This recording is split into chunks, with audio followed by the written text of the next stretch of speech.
I was determined I wasn't going to use PowerPoint, but I failed. I want to start this evening with a video, and I'm just going to literally, tonight we're looking at reflection, so I want to start with a short video. For once, the BBC, I think, got something right.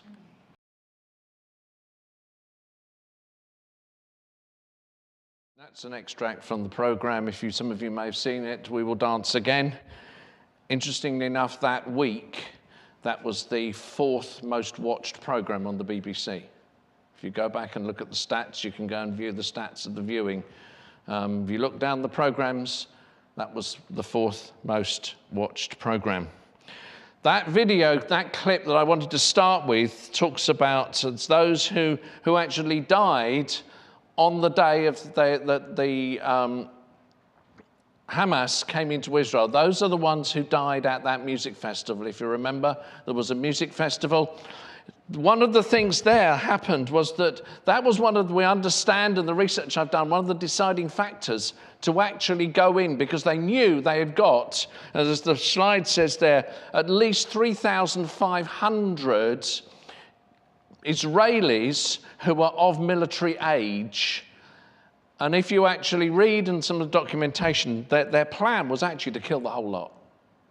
But by God's mercy, quite many of them got away. In fact, that was the faces of 364 who were murdered, and 44 of those were taken hostage. But what nobody talks about is those who have subsequently committed suicide because of what they saw on that day.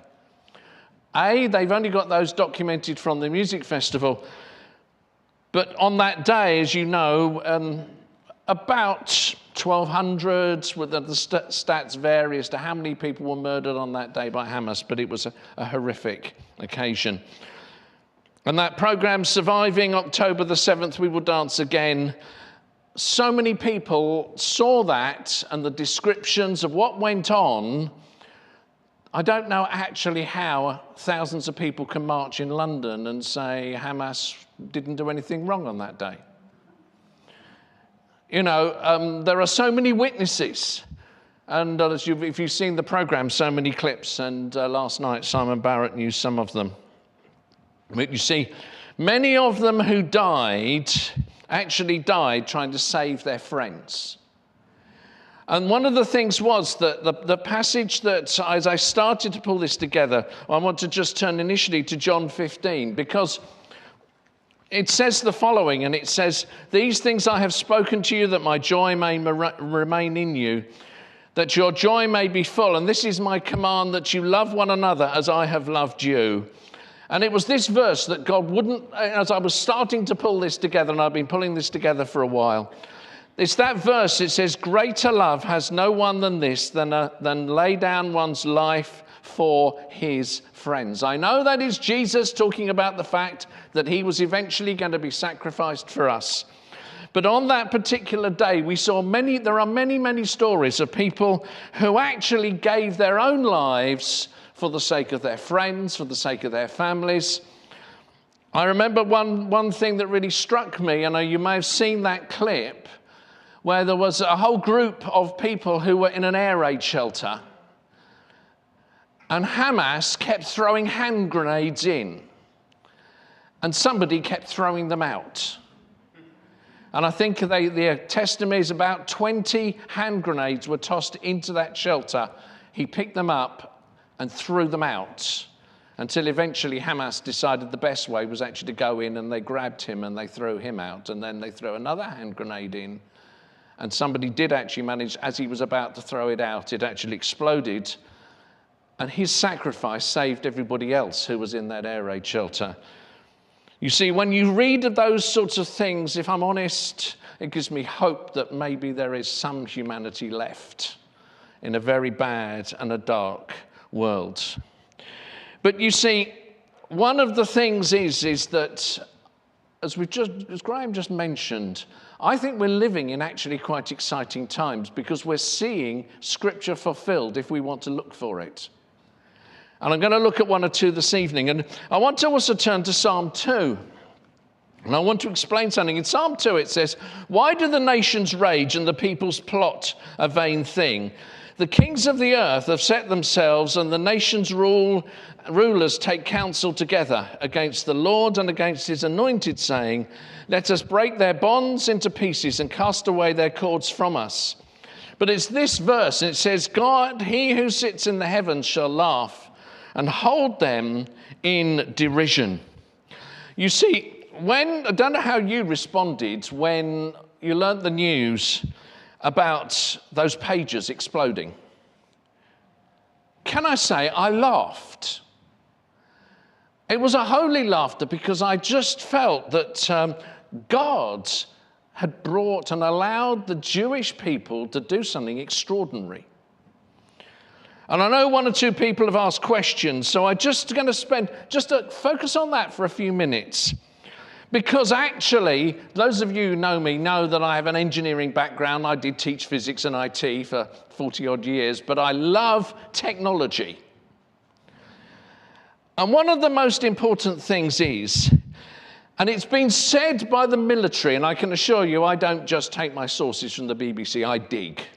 And I have access to a number of engineering magazines, and I'm a member of the Institute of Engineering and Technology, and they've taken this, they've really dug into how this happened. But you see, one of the interesting things is that a lot of people have turned around and said it is the most brilliant attack in most modern warfare. And they estimate it took 9 years in the planning. Now, if you think, I don't know about you or I, if we were planning something, sitting for 9 years waiting for the opportunity for that to happen. You see, the interesting thing was that the way in which these pages were made, they are famous models, okay? The rugged pager, the AR, what's now the 924, you can buy on Amazon, by the way. Okay, today they are going at $39.99 on Amazon. I'm not sure I want to buy one. Because when I looked up the company, and I apologize that they are what we call Chinesium copies. I actually looked up the company, I looked at where they were, and they are a lock-up. The ones you can buy today on Amazon tonight are from a lock-up in Manchester. Okay, it's basically a garage in a street with a letterbox. That's where you can go and buy them if anybody would like to. I wouldn't risk it personally. But you see, what happens is the way these things are made is that they're not made in a factory anymore. What will happen is all over the world, and where we used to live, there used to be a group of ladies who would meet 5 days a week, and they would sit in a bedroom manufacturing small runs of electronics. And a man would turn up on a Monday with a whole load of boxes. On a Friday, he'd turn up with his van, and he'd take the boxes away, and you'd see that the angle poise lights, and they were all sitting there soldering away, making things in Reading. They were short runs, small batches. And you see, that is very much open to whoever's doing the delivery and whatever, and I'll explain some more about the amazing bits in a minute. But you see, the walkie-talkie radio, if you talk to anybody who owns a boat, they will talk about this radio. The Gomm 14 is a famous radio, a handheld radio that was originally developed, it's waterproof. It's rugged. And it stands all sorts of things, and people who had boats used to buy them because they were good. And they've gone, but they haven't been manufactured since 2016, and you think, hang on. Oh, yes, they have. There have been various copies manufactured under license, because in originally with the pager, they used to have 6 AA cells inside, occupying a lot of space. Now they have a single lithium-ion battery. Guess what? The case is still the same. There was space inside. Ooh. And the Gomm radio, let's talk about that one, okay, originally took 8 batteries. replaced by 2 lithium-ion batteries. But the one problem about these things was that they were actually manufactured for a country, because if you know anything about radios, you have different frequencies in different countries.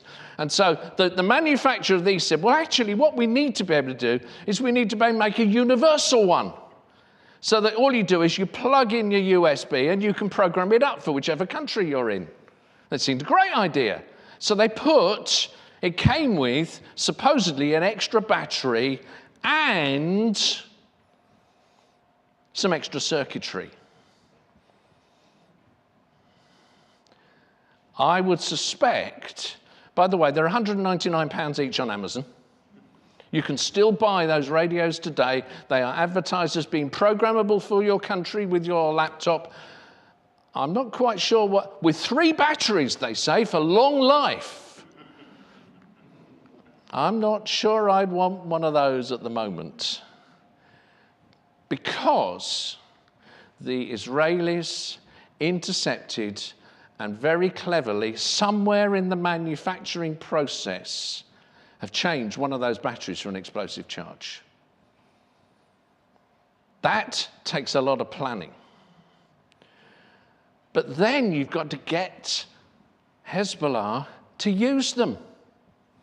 It's all very well producing pages. So what they actually did, and if you can actually see and you dig back, what actually did was that, of course, up to about 9 months ago, everybody was using their own phones. And what happened was the Israelis killed 2 key Hezbollah people and claim that they found them using their mobile phones. And they had been drip feeding the information, and immediately Hezbollah turned around and said, "We're not you. Everybody who was a terrorist, get rid of your mobile phones. The Israelis can track you." So they dumped them all, and they supplied them with pages. Now understand that there were 5,000 manufactured, but only 3,000 exploded. So if you got one, I would suggest a bucket of cold water and probably the end of the garden is a good move.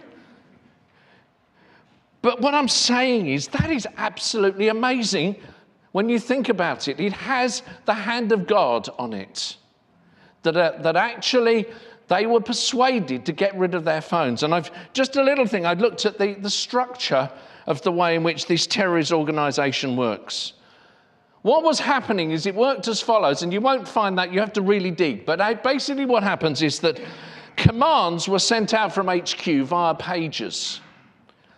So that basically your local commander would get instructions via their pager, and they would then have handheld radios to communicate, because you need good two-way communication when you're doing an operation.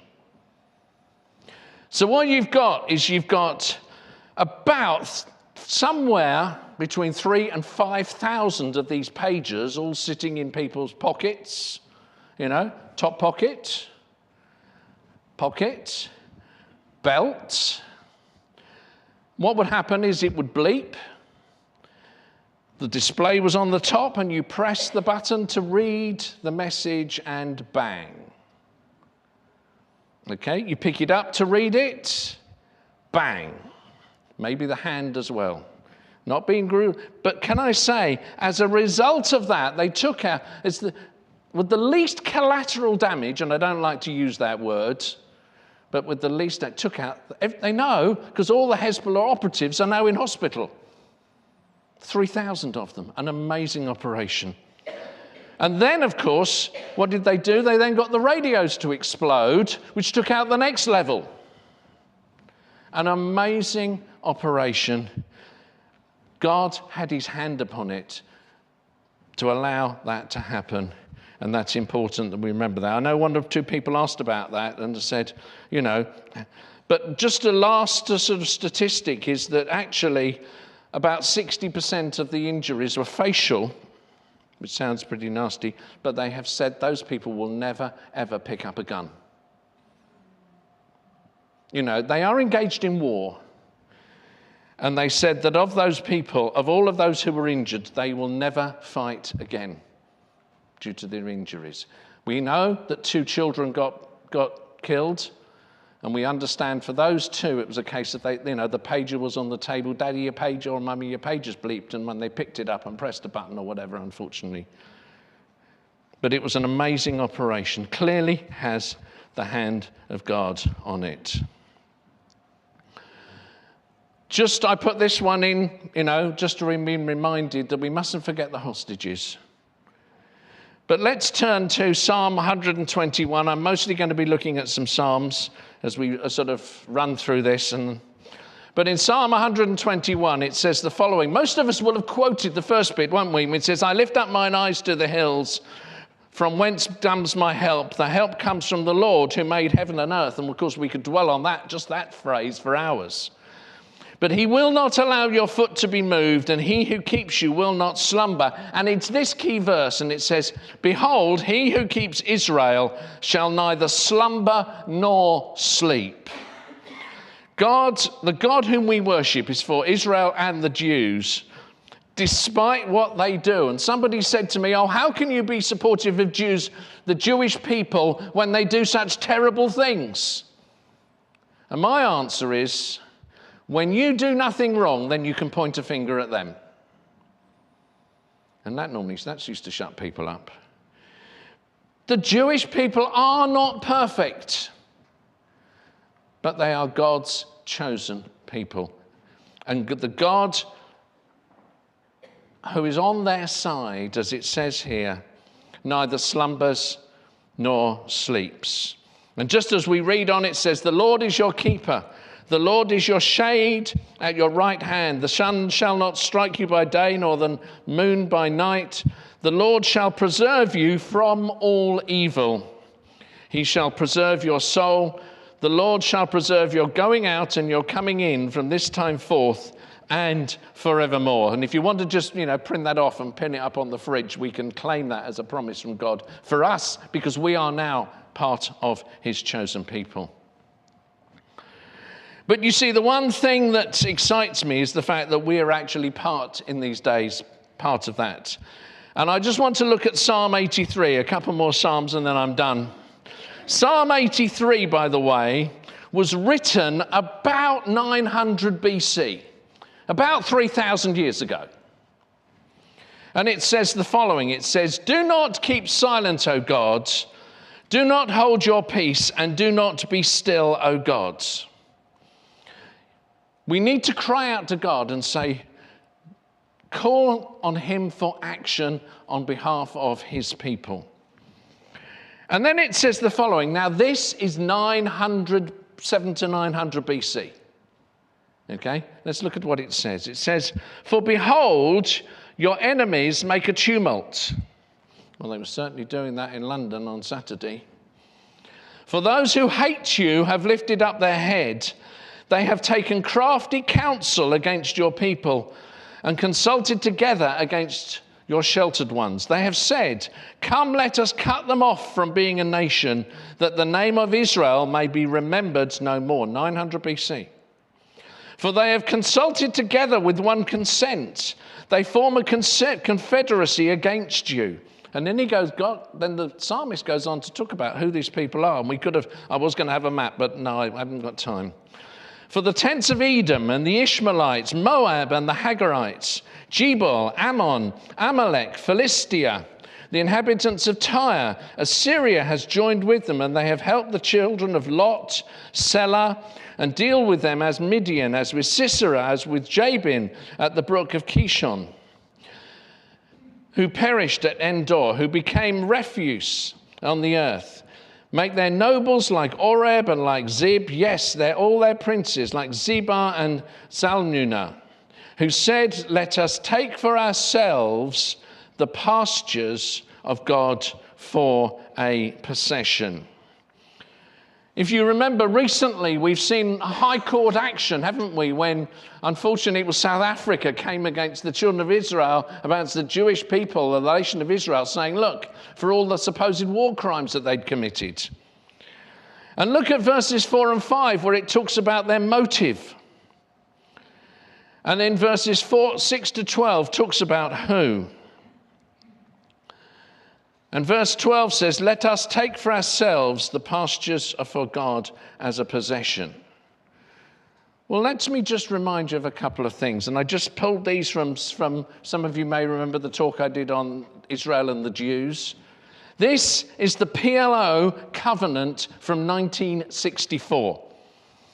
If you want the whole thing, I can send you the PDF, but this is just from the top. Okay, and I've just highlighted, for sake of speed this evening, a couple of statements.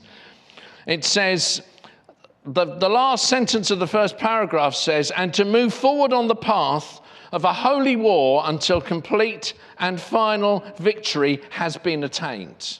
That's the first paragraph in the Palestinian Liberation Organization's covenant. And then it says, and I've picked this paragraph from a little bit further along, and it says, we, the Palestinian Arab people, depending upon our right of self-defense and complete restoration of our lost homeland, interesting, look, this is what they say, to completely rid the world of Zionism and its peoples. 1964, the PLO. So let's look at the Hamas covenant. I know this is a bit small, but this is from 1988, 19th of August, 1988, called the Islamic Resistance Movement. Their opening statement, which is the one I've got in red, says, Israel and the Jews will exist and continue to exist until Islam will obliterate it, just as it has obliterated others before it. And all of the 39 articles say about how they're going to do that. How Hamas, how can you have a peace agreement with an organization who say they want to destroy you? Hezbollah you have to dig a little deeper for. However, I did find this. And this is something which has been marked as Hezbollah theology, because as you know, Hezbollah are an offshoot of basically the government in Iran, and you can't find any of the statements there. And it says, this is what they say. God, according to Hezbollah theology, cursed all the Jews as blasphemers, demanding for all time and throughout all history. Hezbollah, as well as the political religious leaders of Iran, believe that the destruction of Israel will bring about the reappearance of the Imam, the Shiite Islamic Messiah. So in other words, in order for their Messiah to come, they have to rid the world of Israel and the Jews. That is the organization who has been bombing Israel from the north. That is what they're saying. So all those who were marching in London and saying, good for Hezbollah, let's just see what it's really all about. But let's continue on in Psalm 83, because the psalmist continues with the following. And it says, "O my God, make them like a whirling dust, like the chaff before the wind. As the fire burns in the woods, and as the flames set the mountains on fire." And we've seen that, the mountains burning. "So pursue them with your tempest and frighten them with your storm. Fill their faces with shame, that they may seek your name, O Lord. Let them be confounded and dismayed forever, yet let them be put to shame and perish."